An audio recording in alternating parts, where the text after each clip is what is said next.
At this time, I just wanted to introduce Vanish, who's a marketing research analyst that I've worked very closely with in my time with my agency, Avely by WSI.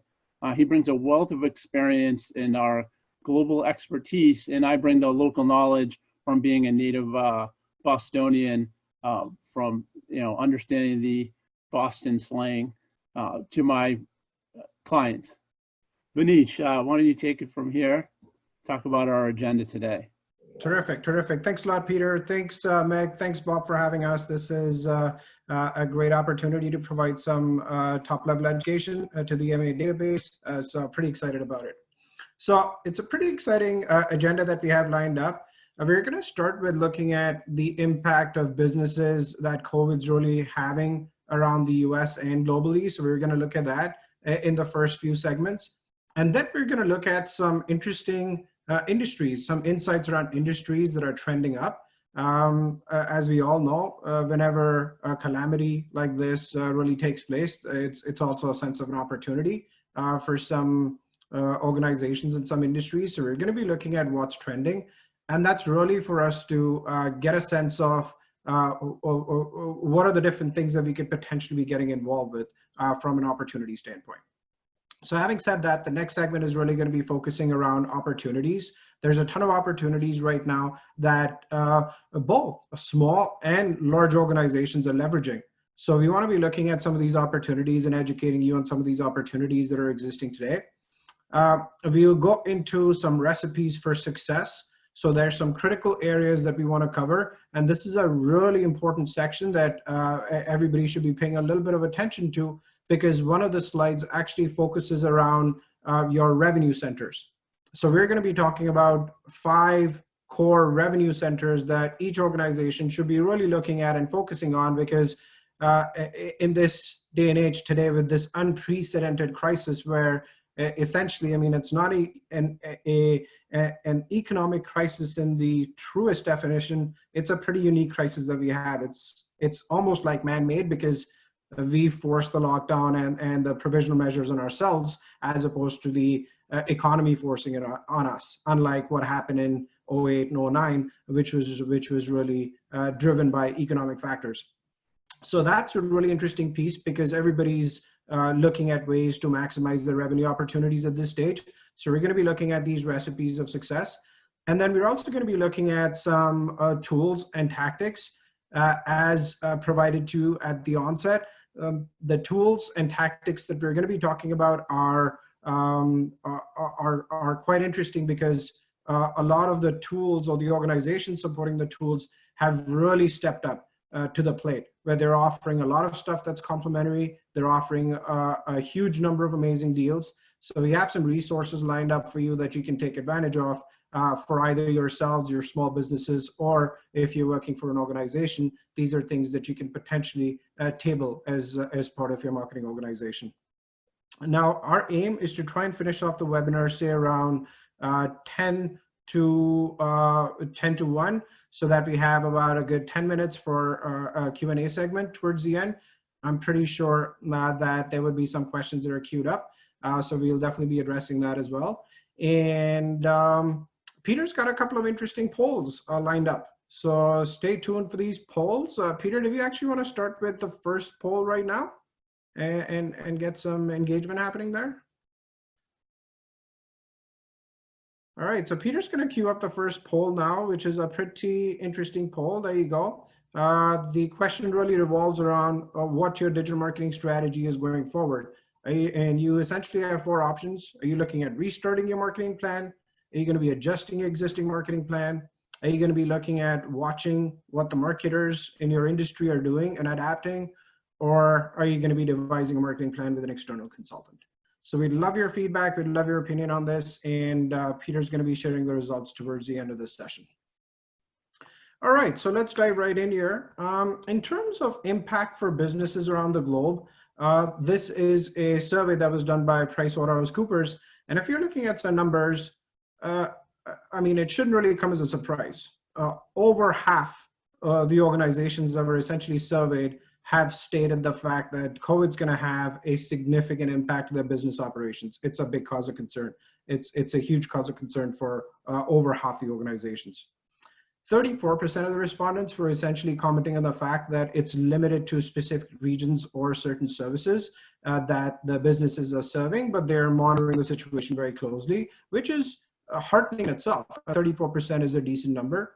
And then you have 12% that essentially are talking about the fact that it is an isolated challenge. It's not greatly impacting the overall business situation. Once again, they're monitoring it closely. But as we can see from this poll, it's quite evident and obvious that over half the organizations are really facing a significant impact with this unprecedented situation that we're facing today. So Vanish, I'm going to end the poll now, so we'll see the results. For sure. Great.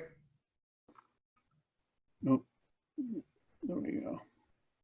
Oh, perfect. All right. So that's amazing. Okay. So 71% essentially are saying that you're going to be adjusting your existing marketing plan. 16% are restarting the marketing plan. 10% are looking at what the marketers are doing in their industry and adapting. And then 4% are going to be devising our marketing plan with an external consultant. Interesting feedback. No surprise. I mean, most of you are really adjusting your marketing strategy, forced to do that. But that's really good feedback. Thanks for participating. Okay, so the next thing we want to look at is a very interesting slide, because we can see that the COVID situation's impacting a variety of businesses in very different ways. So in this slide deck, which is provided by Moody's, what we've done is that we've classified the industries that are impacted as low, mid, and high. Now, bear in mind that the impact is either positive or negative for these industries. So for example, when we're looking at low impact industries, you're looking at areas like construction, low impact, impacted to an extent because there's been some emergency measures that have been taken out by certain counties or local provincial governments where they've restricted construction activity to an extent. But for the most part, as long as you're taking precautions, construction's been allowed to take place. Defense, equipment, transportation, there were special rules that were put out that facilitated the flow of goods and services, especially in the equipment and transportation industry. So that's on the low impact side. Rental, pharma is definitely a low impact. People need medication, it's continuing. But on the same side, pharma is also a high impact because everybody's now chasing the vaccine. And there's a crazy amount of investment that's happening, not just with the US and North American countries, but literally all across the globe in terms of really finding the vaccine. So pharma is definitely quite active at this stage. Real estate, a very interesting vertical, because we know in 08, 09, real estate was massively impacted, essentially facilitating, I guess, the real crash that took place. In this instance, what we're observing is that real estate is relatively unimpacted, because what's happening is that people are just playing a sort of a wait and see approach. Properties are not getting listed, they're just holding back. So real estate, for the most part, has been impacted to an extent, but not to the extent that it took place in 08 or 09. People are just waiting and watching, and when the economy resumes, the hope is that the transaction volume is just going to pick up and take over. And then on the other side, you're looking at telecom and waste management, relatively unimpacted. Some of the mid-impact industries that we're looking at are beverages, chemicals, manufacturing. Media is another interesting one, because your typical traditional media, Disney, I was just reading an article the other day, massive hit with the late release of their movies. They had some big ones coming out, like the Avengers series and the Black Widow and everything, that were all postponed, which were big hits for their empire, so to speak. Disneyland's closed, so Disney's really hurting across the board. But on the other side, what's interesting is the online impact of media. It's been absolutely insane. It's been crazy to the point where governments officially had to tell organizations like Netflix to lower their streaming quality just because they didn't want to get the internet impacted. And the last thing that I think we all want right now is the internet stopping for us, right? That's just the end of the world. Like, that's a true doomsday scenario, I guess, for all of us, especially in the digital space. So media is definitely impacted positively, to the sense where there's a ton of streaming that's happening. which provides access to a huge amount of inventory which wasn't available earlier. So there's definitely inventory that's opened up, which is also driving prices down. We've seen that impact when we are doing Facebook ads and Google ads, where inventory is opened up, which is driving prices down to an extent. But it also depends on your industry. If you're in a competitive industry, that's pretty much remained the same. Looking at some of the other industries, I mean, oil and gas hammered across the board, not just with COVID and the lack of demand, but also the fight that's happening with Saudi Arabia and Russia, which is really pushing the oil prices down for the first time in negative territory, which is incredible. It was unheard of literally even 6-8 months back before this took place. So that's some of the mid-impact industries that we're looking at. And then when you're looking at your industries that have unfortunately or fortunately been impacted on the high side, either positive or negative, you're looking at industries like gaming.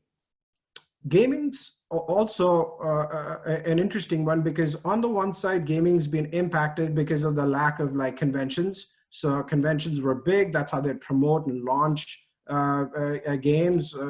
Conventions like Comic-Con have obviously a big impact overall. So that's been a challenge on one side, but on the other side, people have this huge amount of time that's opened up. They're not spending time commuting. They're not spending time traveling. So all of a sudden you're like literally at home. You're more efficient, so to speak. Subjective, but overall the perception is that you're more efficient when you're at home, and you have this time that's opened up, which is essentially being filled by your hobbies. And if your hobby is gaming, then all of a sudden the gaming industry's seen a massive uptick in media consumption and time spent online. And organizations are capitalizing on this. One of our clients that we work with very closely essentially quadrupled, not even double, not even triple, they quadrupled their budgets last month in April, and got a pretty amazing return because they are in the gaming industry, and they just saw a huge uptick in consumption that was taking place. And that's also causing some of the organizations like Ubisoft and some of the other gaming companies to essentially ramp up releases of new games that are coming out. Some of the high impact industries on the negative side, of course, we all know about hospitality, leisure, tourism, devastated, a huge impact. Airlines, I read a story about Virgin that's going to essentially file for bankruptcy towards the end of the month if they don't get a bailout from the British government, which is, again, crazy. And retail. Retail's another good one because they are seeing an uplift in terms of consumption and revenue, but they also understand the fact that people are buying more than they normally would, and the demand's going to taper off when the situation comes back to normal.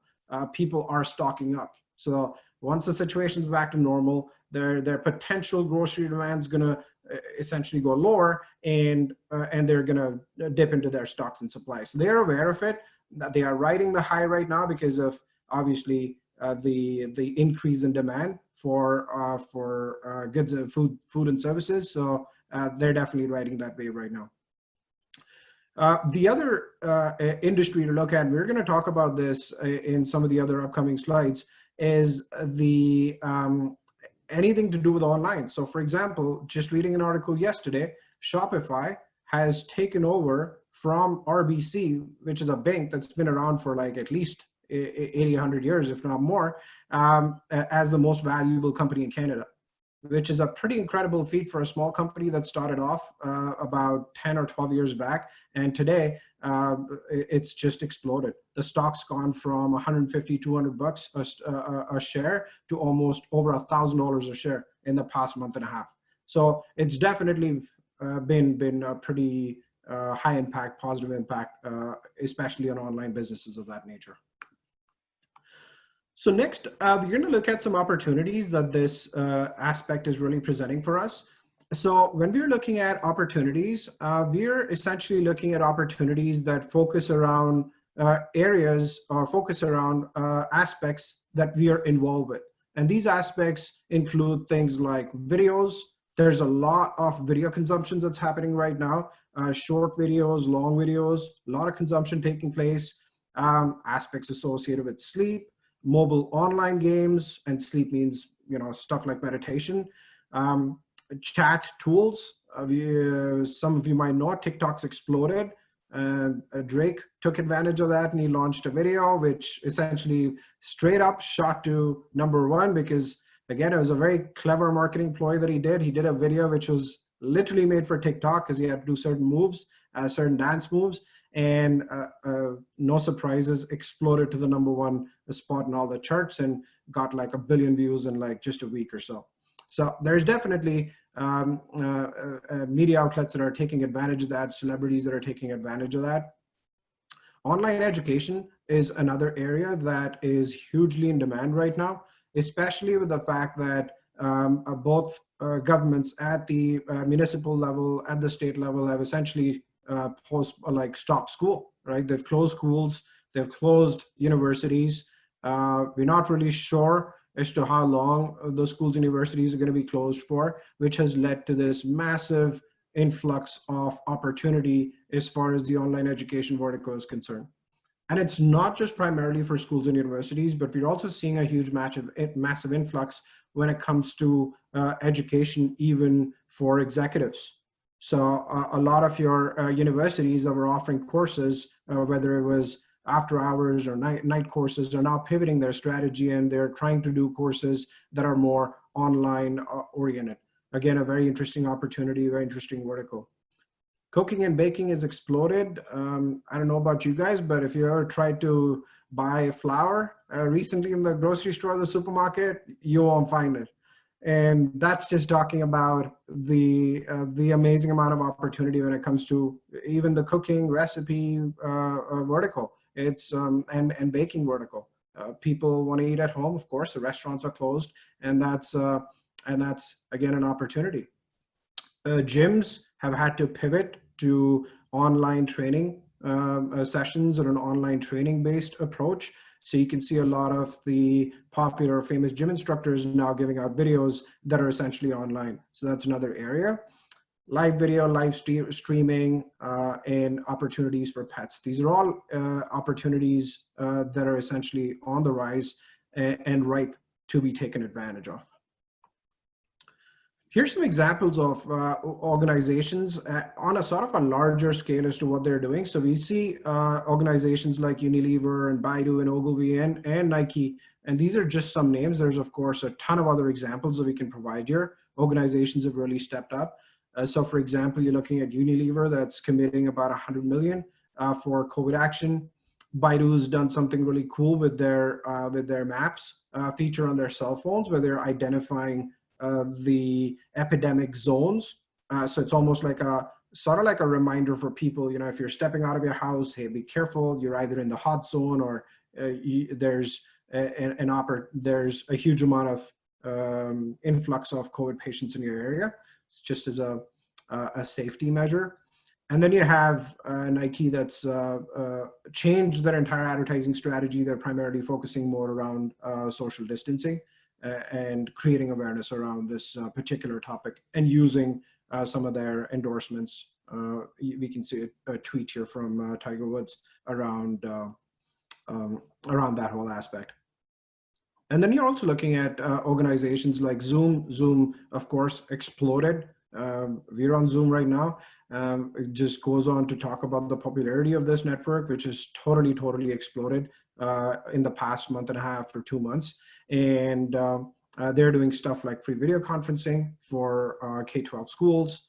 Vans, the shoe company, is donating a custom designed footwear for their small businesses. Alibaba has announced a bunch of measures, as well as banks across the board that are also mandated by governments to help small, mid-sized businesses that are really impacted by this. So the whole idea, the whole premise with these examples that we're putting out there is you can sort of like notice a bit of a trend, a pattern. You can see organizations pivoting their advertising strategy. They're still spending the money, but the message that they're putting out is not the bottom of the funnel message where it's like, hey, buy, or convert, or here's a discount, come in, you know, essentially let's try and push sales at you. Organizations are smart enough, at least a lot of them, to pivot their brand messaging that they're putting out to be more of, hey, we're in this with you. We're here to support you.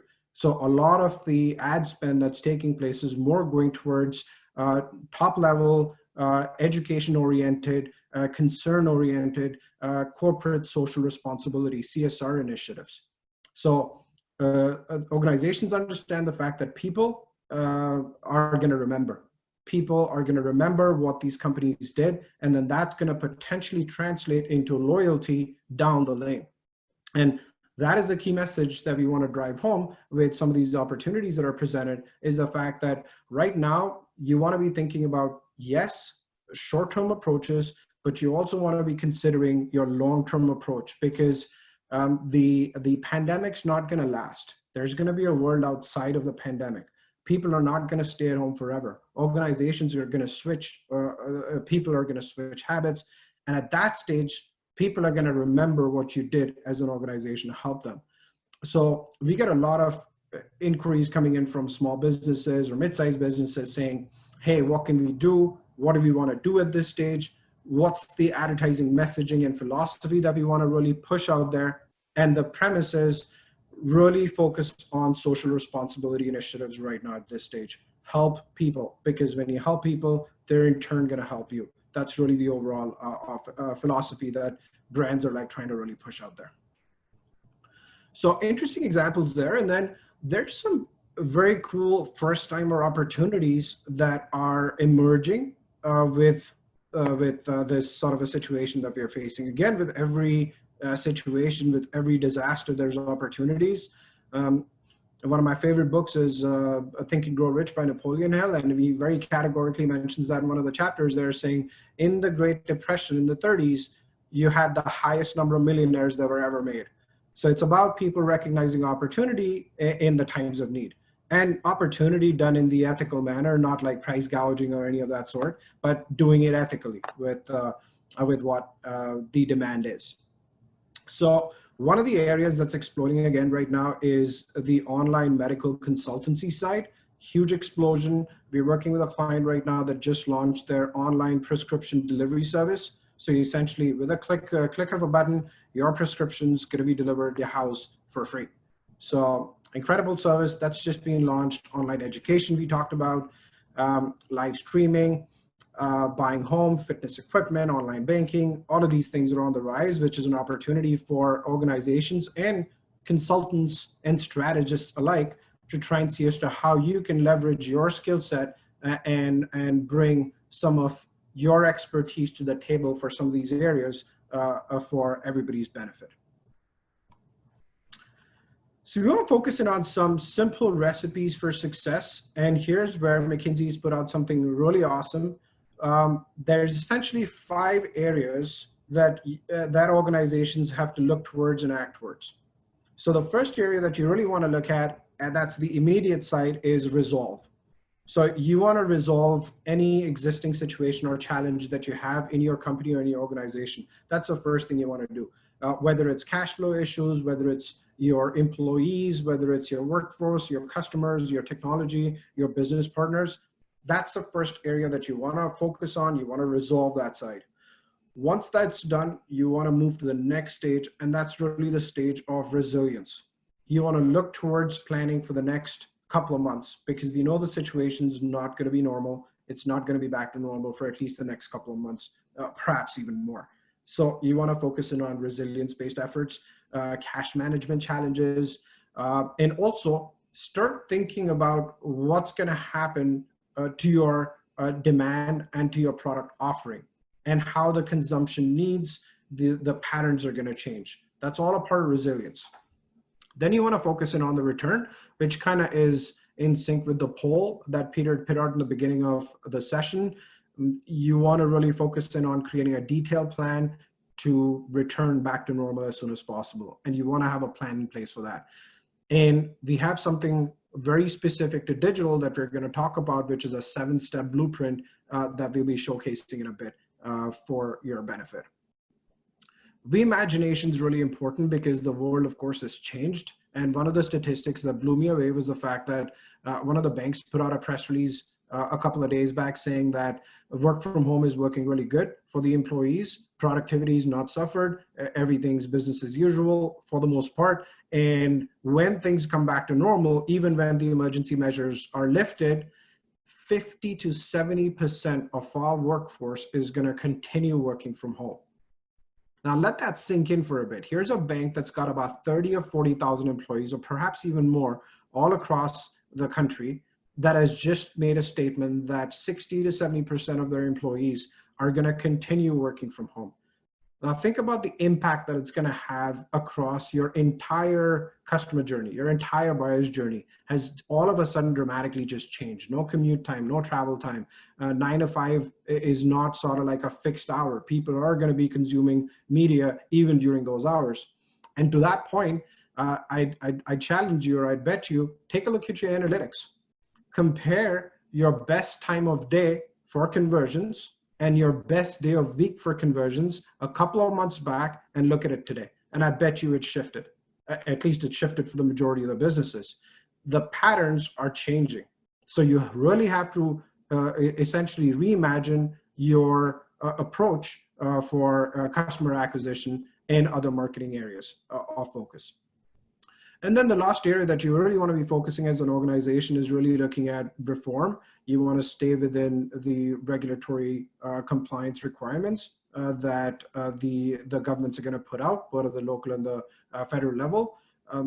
This is going to be a big impact across the board. They're going to mandate things like at any stage you can only have half your workforce in the office. Or for let's say, if you're looking at SMBs, if you're looking at restaurants, there's going to be some social distancing put in place in restaurants so as to try and avoid a second wave, even though a lot of the experts predict that it's coming. But the idea is to try and mitigate the risk or minimize the risk of that second wave as much as possible. And here's the slide that I was referring to, especially when it comes to your cash acquisition. So when you're looking at your cash flow right now, you want to be essentially looking at 5 core areas for your cash flow. And this is where you want to strategize, solidify, and maximize each of these areas. One is win back. It's always more profitable to focus on existing or lost customers as opposed to chasing new business. We all know that as marketers. And here's a time to revisit that strategy, because that hasn't changed. You want to focus in on win back. You want to regain customers that are your existing customers, keep their confidence going so that your attrition is low, people are not canceling. You are empathizing with them in their situation, because of course, the financial and the economic situation has changed. So you're empathizing with them and creating custom strategies to help them during this time, right? Some of the things that we're doing in WSI as an organization is we're essentially focusing on sort of like maintenance mode as opposed to acquisition mode.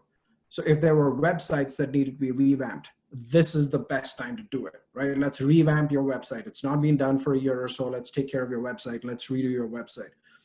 Let's look at incorporating e-commerce in your website. So if it's, let's say, an education business that's been brick and mortar for the longest time, let's try and put an e-commerce strategy in place for you at this level. And let's do it in a manner that it doesn't burn a hole in your pocket. Let's do it in an economical manner. And if there's a phased out payment plan that we need to put in place, that's essentially what we do. Renewals are very tricky right now at this stage. So if you have customers that are renewing contracts, that's again a very sensitive discussion that you want to have. You want to be careful with how the renewals being positioned. Renewals typically get positioned with upsells, because you show them results for the past year and you see how well they've done and you want to upsell them to the next level. Not the best time perhaps to pitch the upsell of the renewal. You want to keep them happy. You want to keep them stable, focusing on the renewals. The next area is upsells. And one of the examples that I just mentioned for the upsells is if you have a business that can essentially pivot or add an online or an e-commerce strategy, then here's an opportunity to gain some additional revenue from an existing client. Cross-selling is my favorite one. And the reason why it's my favorite one is because people that were saying no to partnerships literally 30 days back are saying yes to partnerships in a second. So this is my favorite, because when let's say you wanted to launch a webinar, or you wanted to, let's say, tie up with another individual that has a big following and do something co-branded. let's say a month or a couple of months back, that wasn't happening. Today is the time to make it happen because everybody wants more business. Everybody wants to collaborate. Everybody wants to tie up and do things together. So this is an opportunity today for you to really think outside the box. Think about the partnerships that you were chasing. Think about the partnerships that you were trying to leverage the past 6 months or a past year that were not materializing because the people there that you're trying to leverage were so busy. Today is a different time and a day. Today is the best time to actually leverage the opportunities, reach out to these people again, and you just might be surprised with the answers that you get. And then of course, focusing on new customers, but again, the strategy to acquire new customers has to change because customers or potential audiences buying behavior and patterns have changed. So you want to be changing your behavior based on these patterns that are changing. Great. I guess we're getting a lot of questions, Peter. See the chat box popping up. Sorry, you're muted, Peter. Just comments. One of the I'm trying to get what was the company in Canada whose stock went up to over $1,000 per share that you mentioned? Yeah, that's Shopify. Right? Oh, okay. Yeah. Cool. Yeah, just wanted to see what sort of traction's taking place, but we'll definitely queue up these questions towards the end. Yeah, I think the we want to talk about the mass one. We'll save that to the end. Great, excellent. So the other area that we want to focus in on, and this is something that we utilize at WSI quite aggressively, is our blueprint framework for organizations when we are putting digital strategies in place. It's essentially a 7-step process that is the best of breed methodology, whether it's HubSpot's inbound framework or the Serious Decisions framework that's adopted in the SMART Goals approach. These 7 steps are the core pillars for your digital marketing strategy. You can see tactics is step 6. So a lot of the times we hear consultants or organizations pushing people straight into tactics. Hey, let's do some SEO, let's do some paid search, let's do some Facebook, let's do some LinkedIn. But you really want to be doing your homework for the first 5 steps prior to getting into tactics. And the reason why this blueprint framework and revisiting this blueprint framework is even more important today than any other time is because think about your personas for a sec. Think about your target audience. Let's say that they were consuming content through an offline medium before, let's say a trade show. That was kind of like where your target audience was really consuming their information, and you were utilizing that information. You were very aggressive there. Today, that same persona, that same target audience is consuming information in a very different manner. They're probably active on social media. They're probably active on websites. They're probably active on online sources. So again, you want to be shifting your strategy when it comes to tactics based on the shift in your target audience, in your persona. So that's the reason why looking at your framework and essentially tweaking your framework to how the behavior and the patterns have shifted is really going to be impacting your tactics and your results and KPIs that you're getting in step 7. So a very important step here, and most likely you'll probably be doing another deep dive session in the blueprint framework itself where we'll go through these 7 steps in detail, which should be a pretty exciting session. But right now the key takeaway is you want to revisit your framework, especially the persona and the content mapping side, because your audience is not consuming content today the way it was a couple months back. And you want to make sure that that's all in sync with the current patterns and the current behavior. From a customer communication standpoint, there's definitely a shift for physical event-based programs to go online. Webinars is a huge opportunity right now. Consultants can leverage this, organizations can leverage this by really putting out very high quality, high impact webinars, and then essentially adopting this approach in their go-to-market strategy and still hitting their lead numbers.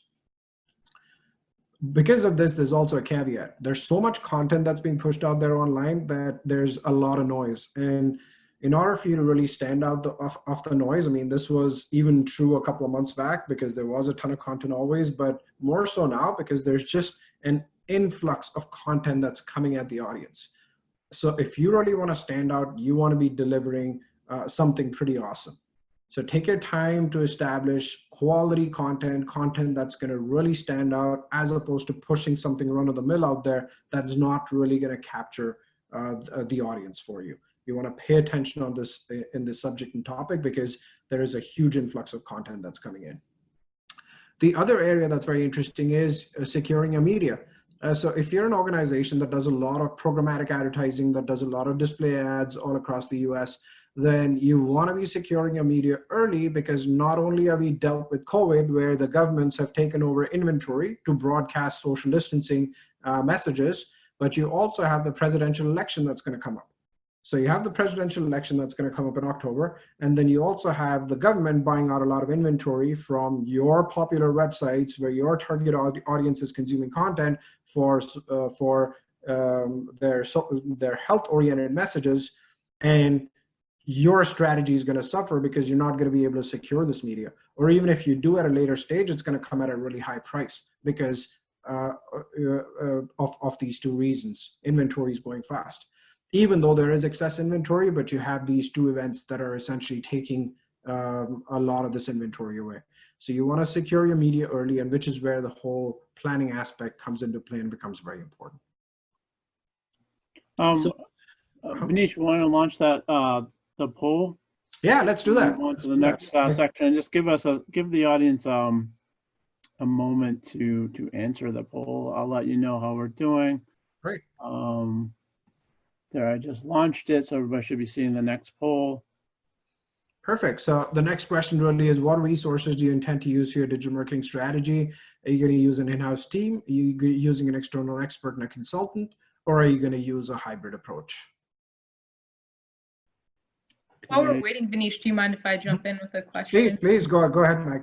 Sure, yeah. So one of the things that I'm hearing a lot from marketers in Boston and probably all over is that budgets are cut. And so maybe tactics are shifting. And I personally think that this is a great opportunity to get back to the basics, which is sort of some of what you were showing on those slides, like really understanding your customers, thinking about how to reach them more effectively on digital channels, maybe focusing on in-house marketing practices that will optimize your website and content.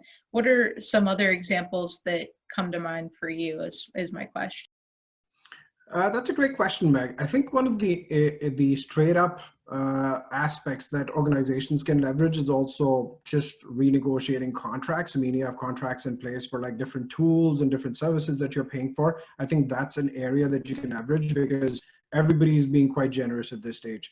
And one of our slides is going to show the fact that there's like over 190 different examples of sites and organizations that are providing stuff complimentary. So I think from a cash flow standpoint, doing that is going to be beneficial.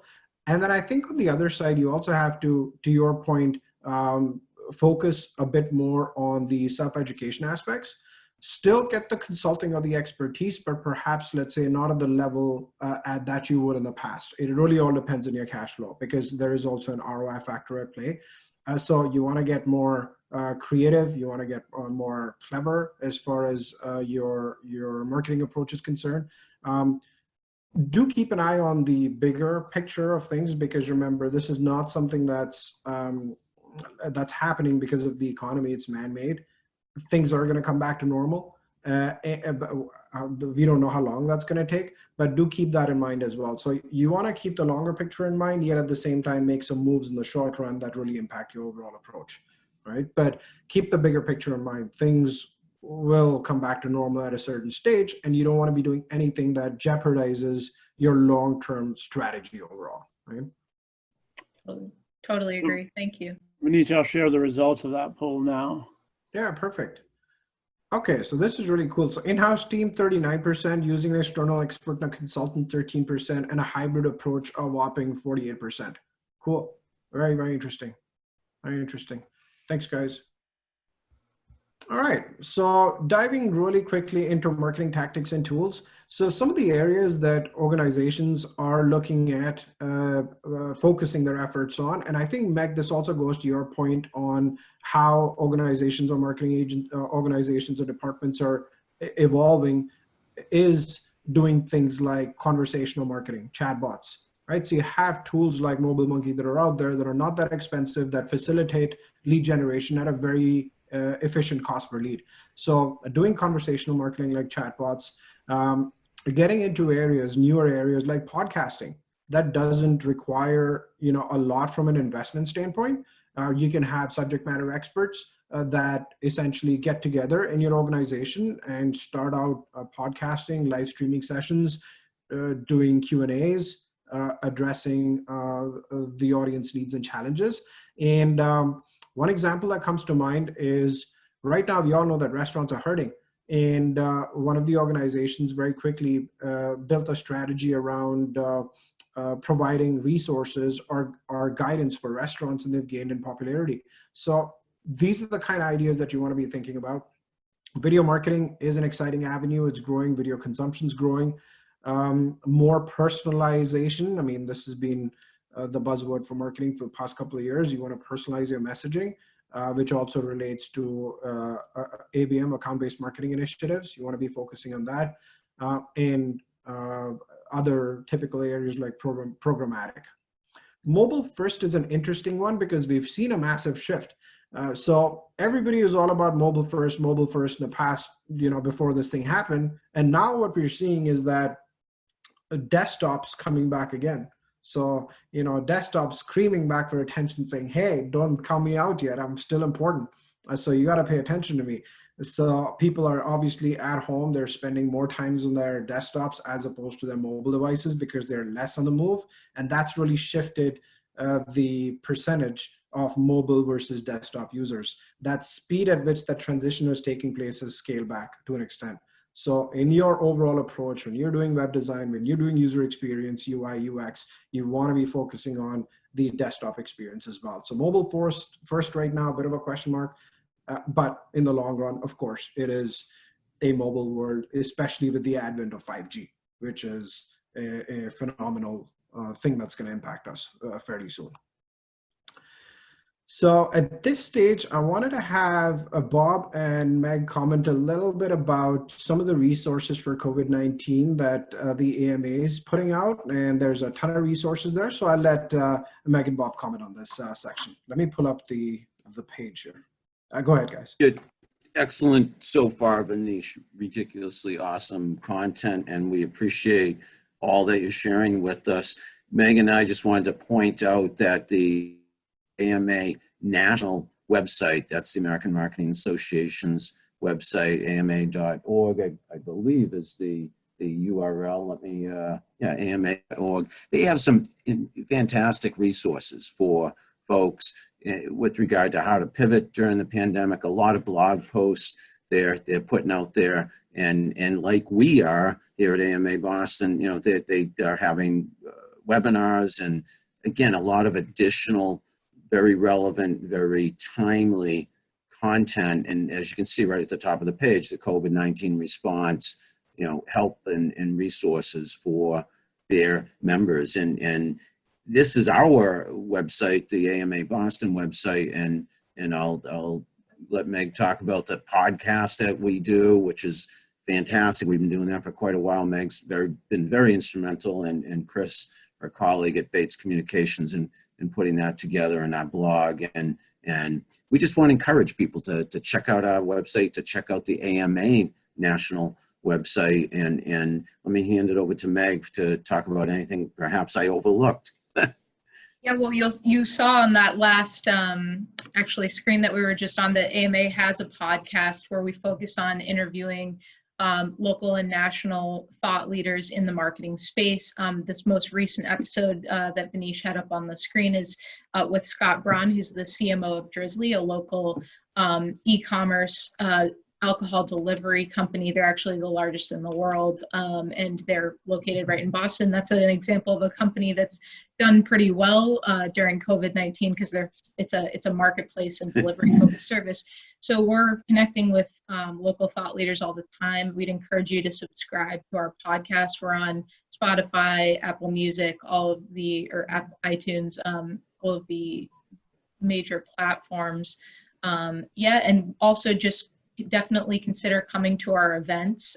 We have a lot of COVID-19 based marketing pivoting themes going on right now. And I think that our content will continue to evolve as marketing continues to evolve alongside the changing world. And it also, I wanted to mention, yeah, actually great timing. It's like we planned this. There is a great opportunity to become a member now. Historically, it costs $300 for a membership annually, and our new everyday price just got dropped to $150 a year, which makes it much more affordable. And there are a lot of benefits to becoming a member. One of them is we'll share your thought leadership. You can blog with us regularly. You get access to exclusive events, exclusive resources on the national website and on our local website. So if you want more information about that, feel free to connect with Bob and I on LinkedIn or through email. Yeah, and to jump on that, piggyback on that just real quickly, and then back to you, Vanish. We always at AMA Boston have opportunities for volunteers, for board members. I mean, we'd love you to join at that $149 price, but take that one step further and join us on the board or join us as volunteers. And the sky's the limit in terms of opportunities. You could help write some blog posts, so that gives you visibility in terms of thought leadership. You can put on webinars, perhaps like we're doing today. I think of how I met Meg a couple of years ago. I can't remember exactly when, but at our marketing mingle, and then she got on the board, and she's going to be president as of July 1. So there is quite a fast track too if you want to get extremely involved and take on big responsibility, but in return get some great leadership experience and visibility for not just you, but your company as well. So thanks, Vanish, for giving Meg and I a chance to talk about AMA and AMA Boston, and let's maybe continue with the webinar that you've been presenting, which is again fascinating. Really good stuff. Thanks, Vanish and Peter. Terrific. Thanks, Meg. Thanks, Bob. Thanks for that. Appreciate it. So that's the resources and material that the AMA is putting out. And then we wanted to showcase this particular tool. Again, we're all about helping marketers at this stage. Entrepreneur put out an amazing article that talks about 198 free tools that can really help you in organizations. And this is what I was also alluding to early on. I'm just going to pull up the website and quickly going to focus on some of the marketing tools that they're highlighting. So everything's classified really nicely over here. So you can look at a whole bunch of different tools that are available. And when it comes to marketing, you can see organizations like Salesforce and MailChimp and Moz and a bunch of other organizations that are really stepping up the plate and offering either free versions of their tool sets, or they're offering really discounted pricing for a lot of their tools that they have that organizations are using. So across the board for small, mid, large organizations, I think this is hugely beneficial because everybody's very sensitive, cash flow sensitive right now. So this resource is pretty awesome with all of the information very neatly classified in the different buckets. So we have the link in the presentation deck, but definitely I hope you can take advantage of this. So at this stage, we also have something that's really cool, which is a post-COVID impact digital marketing assessment that we want to do for you guys for participating in this webinar. So I'll let Peter talk about this a bit. All yours, Peter. Yes, thank you, Vanish, for this incredible information. So what we want to do for the webinar participants is, if you go to this, the link, which will be on the next slide, we're offering basically a consultative meeting with us to understand what your current marketing strategies are. We'll ask you a bunch of questions, we'll gather some information, then we'll go off and do an analysis report, which we can deliver to you, and with our recommendations on how to move forward. And that's being offered today. This is complimentary. There's no charge for this. We're not selling anything. We're just trying to extend our help during this time. And that's the QR code and the short code link that you can grab that now, and also will be sent out with a follow-up email. Awesome. Thanks, Peter. I think it's up to our Q&A now. Yeah, so I had one question that that came in even before, and it's a very interesting question. I know we've had some discussion. Was the Facebook and Instagram, and we know Google and even LinkedIn sometimes bans products. In this case, I believe that it's a face mask, that a fabric mask that a company is putting together, It's 100% legal. And I think this got caught up in the price gouging when everybody was making all these decisions. And now they're banning Facebook ads, Instagram ads, and LinkedIn seems to also be banning an ad to this effect. Can you elaborate on that? Yeah, absolutely, Peter. So my thoughts are twofold when it comes to anything related to PPE, that's personal protective equipment. There is a dire need and a shortage, as we all know, for PPE. So organizations at the local level, and I'm talking not just government organizations, but even community-oriented associations, nonprofits, are all seeking PPE. So there's a lot of there's a lot out there in terms of you being able to provide your PPE to these organizations without having to advertise it, right? So you're going to get a fair price. You can connect with the nonprofits, you can connect with the local organizations. So I think, and this is just my personal opinion, but I feel that the philosophy for Google and Facebook and these other organizations that do paid advertising and forbid paid advertising in certain areas is, hey, there's a ton of opportunity for you to push your product. You can do it at the federal level, you can do it at the local level. You don't need to advertise your product in order to sell it because there's enough demand, there's enough shortage, and you can just fill out a form and someone's going to call you to ask you as to, you know, the details of the product. So that's one side. Now, if you're going into personal protective equipment like homemade masks, like masks made out of cloth, and you see a lot of people doing that, then I think, to Meg's point, you want to get a little clever as far as your strategy is concerned. So like, for example, my wife got some masks, but the way that she got it was through a Facebook group.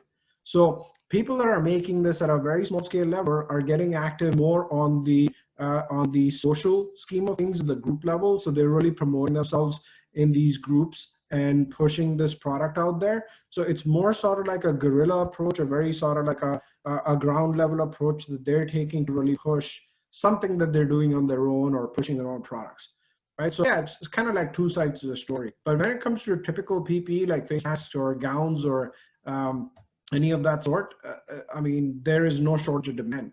You should not be having to use paid ads in order to promote the product because everybody seems to need it right now. You know, just talk to your local chain, your supermarket or your grocery chain. I'm sure they'd be happy to strike up a deal with you. So we did have a couple other questions. One came in from Paul was, what was the company or industry that said X% of employees are continuing to work remotely? I thought you said it was a bank. Yep, it's Bank of Montreal that actually came up with that announcement a couple of days back. Okay. And the other one, the marketing tactics / tools, where did that chart come from? So yeah, we can provide specifics one-on-one, Peter. So yeah, we can definitely respond back in that one-on-one. Okay. And so the one thing that the masks weren't necessarily PPE masks. I mean, I think they were. Okay. So what's happening in right here in Mass, it's now becoming a law now that everybody has to wear a mask. Sure. So companies are being creative and getting reusable masks. And I think some of these manufacturing companies are looking how to advertise. Right.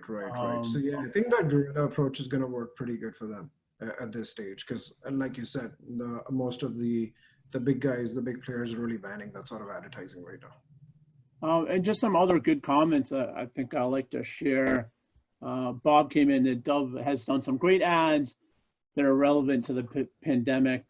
He said he believes Dove is that owned by Unilever? Or another comment, many retail brands are shifting to making face masks, but every brand has an opportunity to help.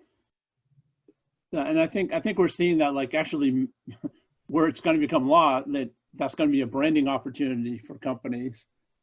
If you have any examples of that. Locally, I can see that a lot of the sporting organizations are taking advantage of that. So like the NBA is getting into it, and they have like custom face masks that are being built for like teams, and that's also for generating revenue for themselves. Because of course there's no games that are happening right now. The stadiums are closed. So I think that's one example that comes to mind where an organization is leveraging masks and really personalizing them and using that for a good cause, because I think they're donating a lot of the proceeds of that as well. So I just want to be aware of the time. We are at the top of the hour. I don't see any additional questions. We'll try to get back to that one chart. If any other questions, we could probably answer one more if any other people have. Looks like we're all set. Why don't we just flash up the contact slide? Yeah. Peter and Vanish, we at AMA Boston are very appreciative of the time you gave to our audience, and I thought it was very insightful, some great information, and anyone who attended, I believe, will have access to the slides, if not be sent a link to them as a follow-up. So know that the slides, everybody, will be available. I personally thank you, Vanish and Peter from WSI, and I know Meg will concur. Thanks so much. Meg, do you want to have any closing remarks? I think that's great. Thanks for coming, everyone. We hope to see you again soon, and definitely at the next webinar. Oh, Bob, do you want to mention the marketing? Yes, next Thursday, a week from tonight. I think Meg already mentioned it, but go to our website, amaboston.org, go to the events calendar. If it's not up there yet, I think I didn't see it there yet. It will be soon, but just know next Thursday, that's May 14th. I think it's at 7:00 p.m. A free marketing mingle. It's a lot of fun, guys, and we have some great conversation, and you make some excellent contacts. And to me, this is how you get it done during this pandemic, as Vanish reinforced throughout his slides. You got to get together online, get to know people using Zoom, pivot, reinvent yourselves, and make the most of these difficult days. Again, thanks, Vanish. Thanks, Peter. On behalf of Meg, myself, and the board of directors of AMA Boston, we thank everybody for attending today, and we will see you all soon. Thank you.